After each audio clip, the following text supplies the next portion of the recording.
I'm broke the boss, I flipped the script. Super Trucker Podcast got me fully equipped. Left the noise behind, now I'm stacking green.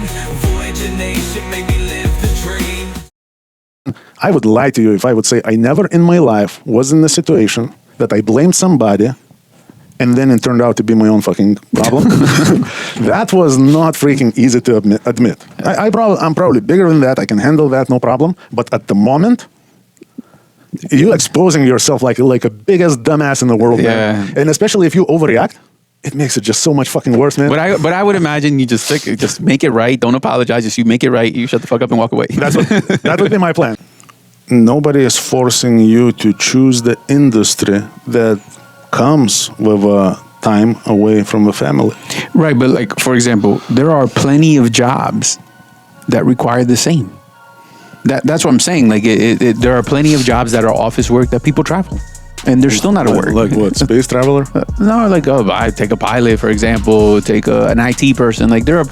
Yeah, but like IT people these days, we pretty much can work from anywhere. I was actually watching a little like kind of like business discussion over this weekend about talking a lot about IT people.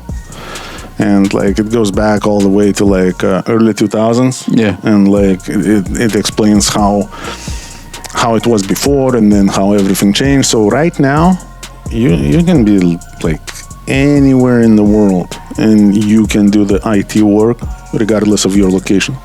So that's not really a thing. But let's talk to more aligning jobs, like for example, owner-operator and some roofer. Now that's more aligned. So at least as a roofer, yeah, you're cooking your ass on the roof every day, but at night you go home.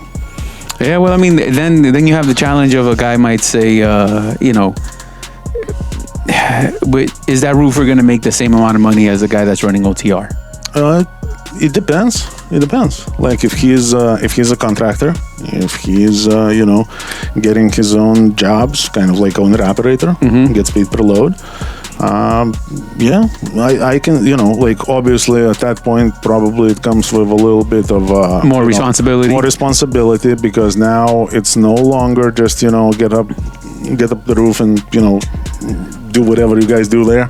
Yeah. So it's a little bit more than that. Yeah, but then that's what I'm saying. So then he'll have the challenges of finding workers. He'll have the challenge of organizing it, running multiple jobs, perhaps. So like, so there's more. Like that's what I'm getting at. It's not gonna be easy, and obviously at that point, if you're looking for something for some reason not to do it, now like you can say, all right, it's too hot out there. Agree too, like totally fair. Yeah. But the idea is you cannot be looking for things which you cannot do. The whole idea of starting a business is you're looking for the things to do. And be open every day if possible for things to happen. Yes. So the bottom line is this. I think we're probably not going to change anybody's mind, who is watching this video at home on Wednesday.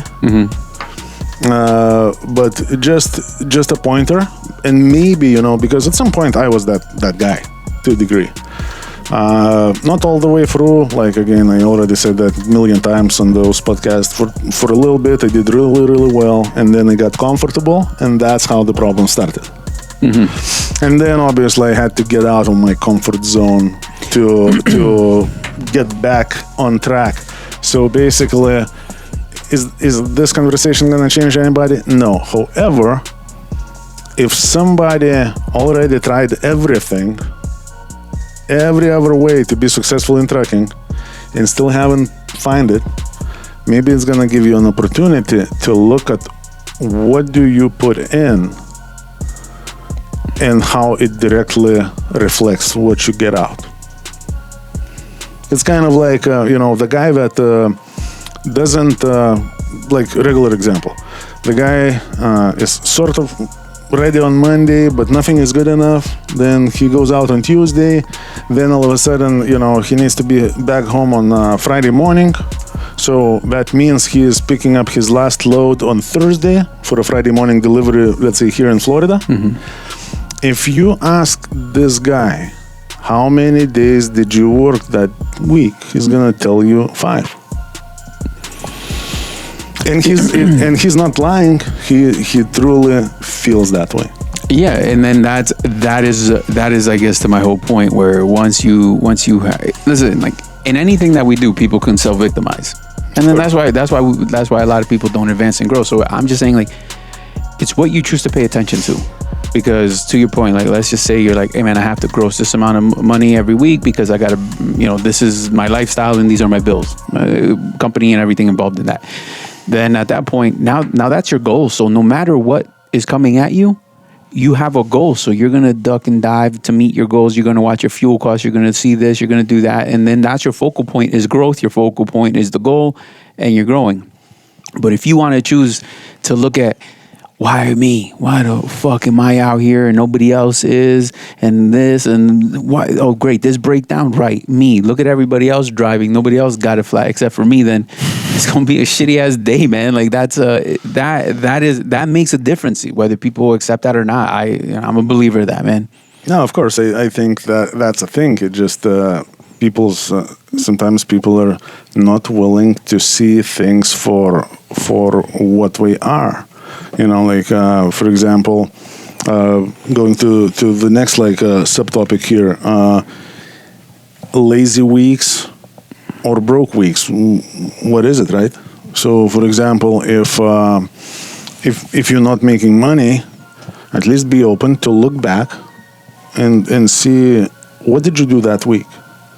Like, I can guarantee you, like, most people that making no money, if we would truly go, perfect example, hours of service, right? Mm-hmm. Go to your ELD and check for that period of time that you getting paid for, how many miles you have logged and how much time you have logged.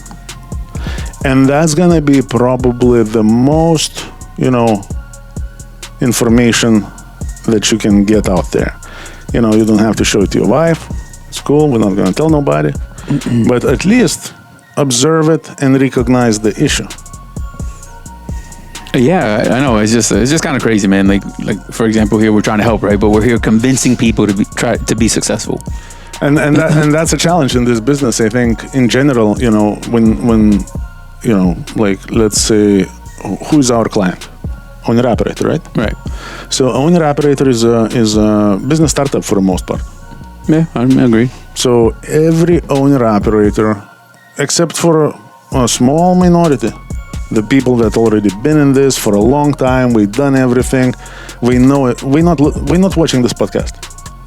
No, because there is nothing that we can offer to them that is value to them. We already know everything that we are saying is checks out, cool.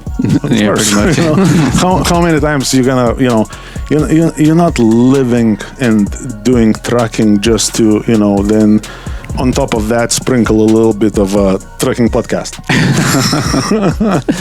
That's not what people are looking for. However, the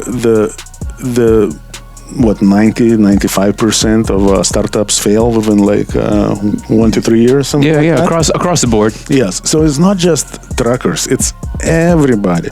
And because our clientele is owner operators, perfect. Startup businesses, we provide service to startup businesses. And because just by default, it's a very, very high rate of failure in general for any startup business. Now I feel like we have to provide that information. We got to talk about what are the most common problem are. Yeah, so I guess actually the most common problems maybe don't even really have to do with trucking. And 100%. 100%, because check this out.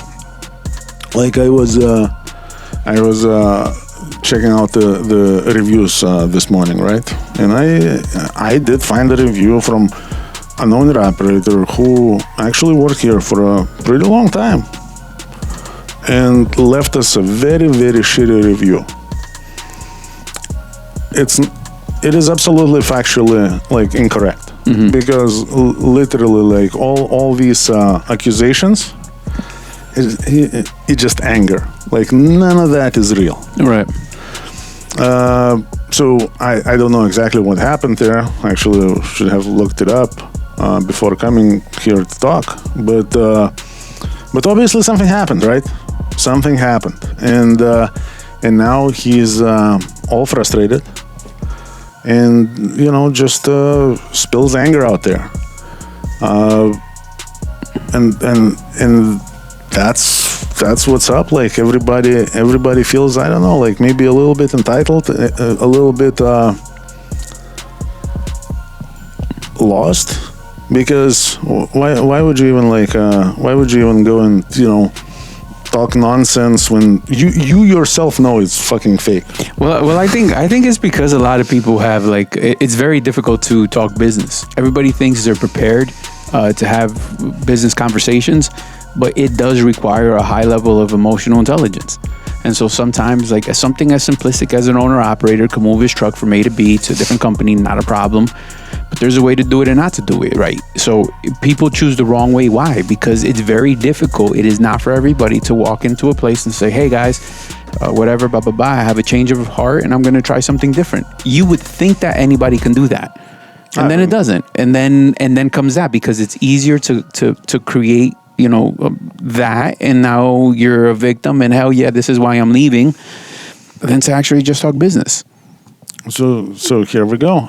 Owner-operator partnership is very real. I got tons of guys who are making $4,000 take-home. Learn how you can do that by giving me a call at 863-342-5171. We are conveniently located in Lakeland, Florida. We are a Florida-based trucking company that is here to provide you resources to be successful. So once again, it's 863-342-5171.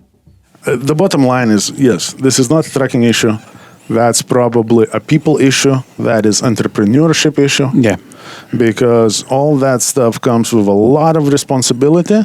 And now, for example, how many people have been here for 15 years? No problem.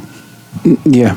And then you have the other group of people that haven't even been here a week. Like, for example, this guy a couple of weeks ago. So we brought in the owner operator, and then apparently he picked up his first load, went to the delivery, or the first delivery, it was a two-stopper or something, and then the brakes were losing air. So he brings in the trailer, drops it off. The mechanic at the moment was probably somewhere in the yard, or not here. Right. Or maybe it happened after hours, I don't know. So he says the trailer has no brakes, and goes home okay guys, you fix the brakes, and and I'll finish the load.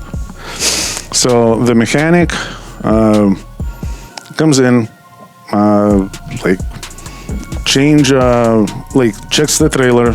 Technically, there is nothing wrong with the trailer. He's still, because the pads were close to the end, replaced the brake pads, a couple other thingies there. And now this guy comes back, hooks up to the trailer, and apparently trailer has no brakes. So I'm sitting in the office. I didn't know that's even happening.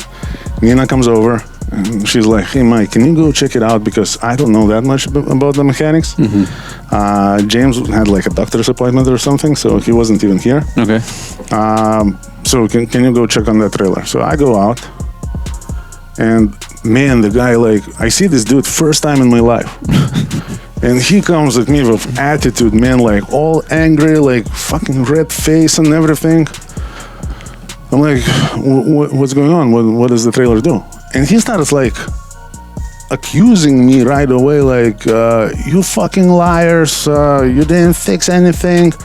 And I'm like, sir, I'm trying to help. I'm trying to figure out. I'm asking you what's going on. Not what the fuck is going on.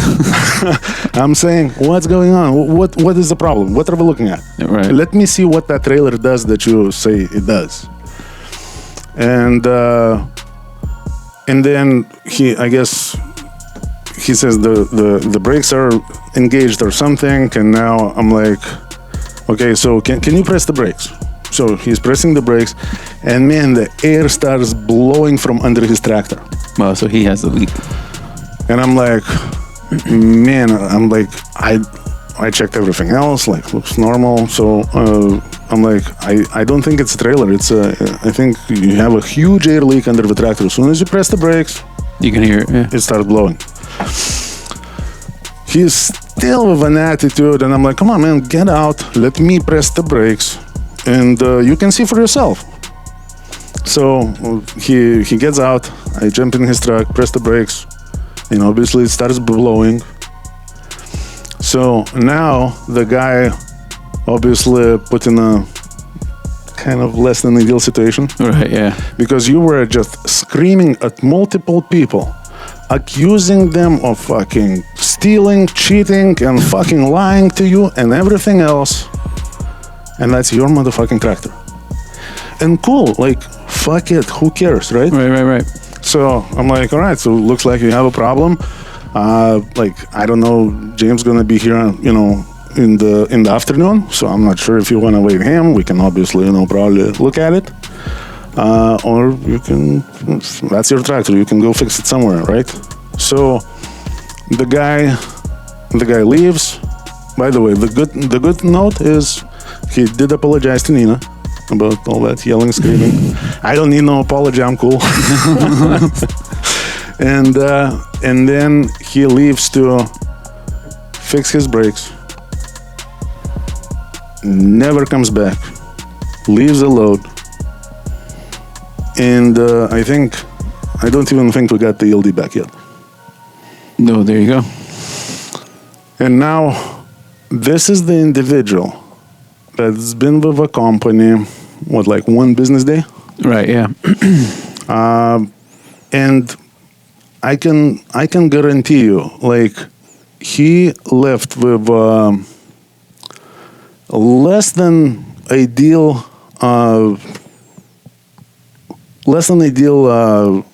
opinion about us.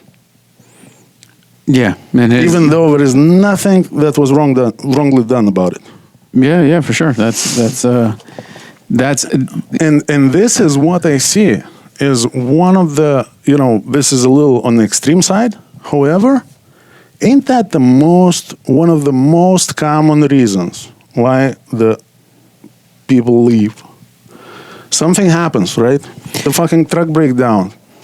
And now it's the company, it's the shipper, it's the broker. And when it's actually just a trucking issue, it's going to happen here or it's going to happen there. But Everywhere. it's so easy. It's an easy way out for people, man, because once anything becomes challenging, I bet you that guy, if I had to bet money on it, went back to the company he worked for and just blames that Voyager and that on anybody else but himself. That's maintenance on this truck. What's that got to do with anybody? Yes, but when you think about it, right, how do you solve that problem? So I was actually, Stefan was here one day, and that's an owner-operator, been with the company probably 15 years. And he saw some pretty beat-up trailers there. And he's like, what the hell is that? And I'm like, bro, that's, our drivers. That's the creme de la creme of trucking community. And then we started talking about it, and he's like, and what happened? I'm like, this guy decided to go through a, drive-through and, smash the whole trailer and everything else. And he's like, and then what?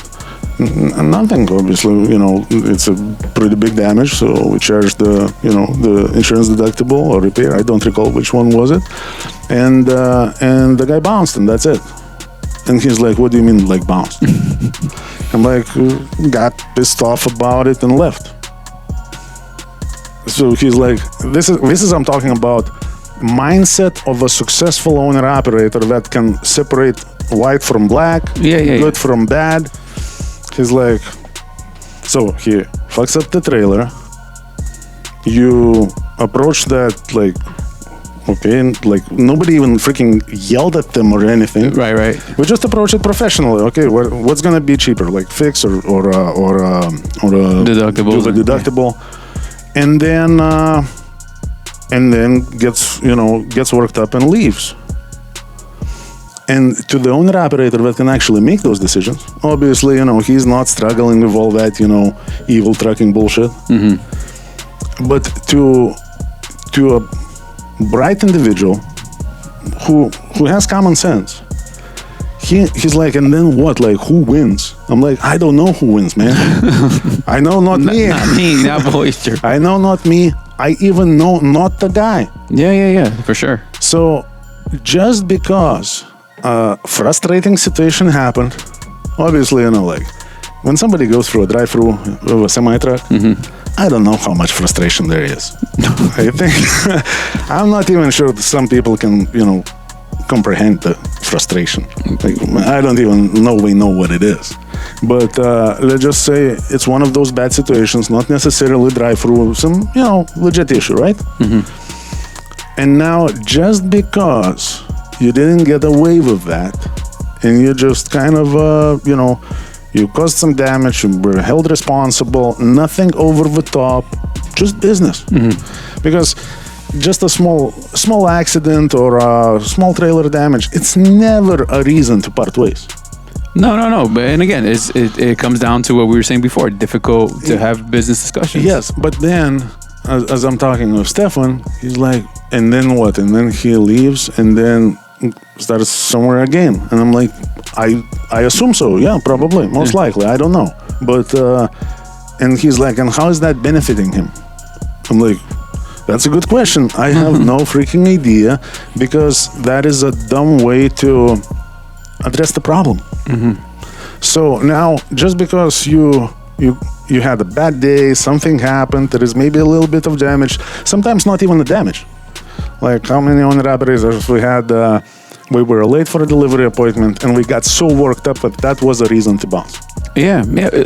So, and now, out of small issue, you create a bigger issue, and on top of that, now you going to a different carrier, even though the different carrier in the same situation is going to act exactly the same way. And now you doubling or tripling your financial damage with downtime and everything else. Yeah, or you're even crippling your work history, your verifiable work history. Because like let's unpack what this guy did. Right, he worked one day, broke down, and it's an air leak. Because of an air leak, what he doesn't really understand that he did is he took a load that he's responsible for. Just because he has an air leak doesn't relieve him of his responsibility. Then he just quits because of that. And whatever he wants to tell himself, that's still an abandonment of load. It is his responsibility to make sure that load is getting to its destination, at least contribute. Well, yeah, it's not like, I don't know, like, it's different abandonment, but yes, it is abandonment, because that's a load that belongs to you. And now you just dude, if he's there, if that happened on a Friday and by Monday he's working for another company, in my book that's abandonment of load, because the truck was working, he should have finished the load. Yeah, but then it requires maybe a little clarification. Yes, that's abandonment of load, but that's not the same as abandonment of load and equipment somewhere fucking in Louisiana. I'm just saying there's a level of responsibility, man, that has to happen. Like, no, I agree. That's a level of responsibility, and here we go. And let me tell you. So, what are the next steps, right? That load had a little bit of money in there. So, we had to pay another owner-operator to finish his load. I can guarantee you one thing. Wait another couple weeks. That guy is calling asking, where's my money? Yeah. Yep. And give it another couple of weeks, he's posting on Google, Voyager stole my money. But he's not going to post his of course his no. steps. Of course no. Like never in a million years. So that's just I would say what we're talking about here is not to bash somebody, because I understand, like, man, I would lie to you if I would say I never in my life was in a situation that I blamed somebody and then it turned out to be my own fucking problem. That was not freaking easy to admit. I'm probably bigger than that. I can handle that, no problem. But at the moment, You exposing yourself like a biggest dumbass in the world, Yeah. man. And especially if you overreact, it makes it just so much fucking worse, man. But I would imagine you just make it right. Don't apologize. Just you make it right. You shut the fuck up and walk away. That would be my plan. Like, that would be my plan. There is no need to fucking talk about. Let's not talk about it. Let's fucking make it right, and we're never gonna talk about this. Pretty much. Sounds about right. So that's. These are like some examples that again we started owner operator driver mindset, but somebody who is getting themselves into those situations probably better off being a driver, unless we can learn quickly from that. Yeah, I would agree with that, because this will go back to making you broke, because these things are costly. Yes, this is costing him so much money to do this. Yes, because if you're getting so worked up over pretty much nothing, right? And your ego, under no circumstances, allows you to recognize the situation and carry on. Imagine, okay, let's say he went to a different carrier. It's trucking, right? What's going to happen in trucking? Late deliveries, canceled appointments, canceled loads. It's trucking. Breakdowns. Obviously, if your dispatcher is good, and you are a good driver, you will have very little of that. But that's unavoidable. You can pick the best driver in this company, the best dispatcher in this company.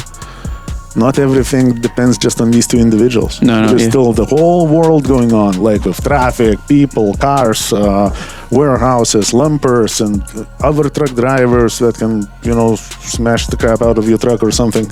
So all these things are going to happen, and if you overreact over every little thing. So now imagine you picked up a load, let's say in Lakeland, you're going to Atlanta, Georgia, and let's say everybody knows Florida freight is garbage, right? So now you're going to Atlanta. That's your takeoff pad in Atlanta, because that's where you're going to start making money. And now let's say you get held up at the receiver. You're not late, but got held up. Let's say the detention was less than ideal. You still got paid, but not good enough. And now when you should be just able to brush it off, grab the load, and carry on, start making money. But some people are going to get so worked up. What are you going to say to a dispatcher? No, man, just send me home. This is bullshit. Yeah.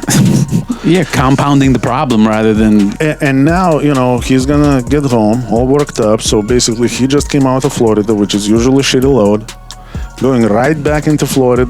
Again, it's not going to be a shitty load, but if that's like a last-minute decision, can also be not the best load. Yeah. And now, you rest a little bit, you kind of meditate on it, and, when you get that settlement for that week, it's garbage. It's a joke, especially if this is your, let's say, first week of a company, right? Let's say you got company's plates, everything, the escrow, plates, and this situation that I just described, your first settlement is going to be not even funny, man. Like, it's going to be shittiest settlement you ever seen. Yeah. Because just simple math. And now you are judging the company and trucking in many cases on that. So instead of just like brushing off the little problem and carry on, you escalate everything, you double, triple, quadruple the damage, and now it's everybody else's fault. Yeah. So and then you got to be able to take things in stride, man. Like, certain things are not that critical, and just be mindful of your business to make sure that you're always en route to make money. Because at the end of the day, like, just like you said, like that breakdown, let me go home, right? How is that going to benefit anybody? So if you just take a minute before you make an irrational decision just like that, and why would you go park the truck, the only thing that generates revenue for you? Why is taking it home to put it in the driveway your best idea? Like, it gets so to show them like the bills are coming, the insurance is coming, the truck note is coming. I don't know. That's why I say this is definitely the people business. That's what complicates this industry for real. It is. I agree, but like, if we have to still assign some sort of reason to it, I would say to show them, to make a point. It's a grandstand. All right, guys. I think the bottom line is when it's personal, when it's you and now. It's not somebody else. It's not you in the future or you in the past. It is you, the problem, and now. It feels the most painful and the most difficult. And I think it is the most important piece and the difference between driver mindset and owner-operator mindset. You have to be... Can you avoid all these situations in life? No, you cannot. Not in trucking, at least. But if you just focus on it will all pass and things are going to get better, and I have to be in business to experience that. If you apply that mindset to every critical situation, even though, again, like some of those critical situations are just fucking laughably silly. but you know, different people will react different ways. So, you know, stay in good shape, stay positive, carry on, and, you know, good day is gonna come. And as always, keep trucking, stay earning. All right, guys, if you're a Florida-based owner-operator, give us a call, 863-342-5171, because my dispatcher can beat your dispatcher any day. Here we go. Take care, guys. Operators looking for the best business owner opportunity, look no further. I got all the programs that are going to make you successful. Everything to operating from 2 different fuel cards, top of the line trailers with a maintenance program that is unbeatable, to plates, insurance, you name it, we got it. All you got to do is give us a call, 863-342-5171. Learn more and get started.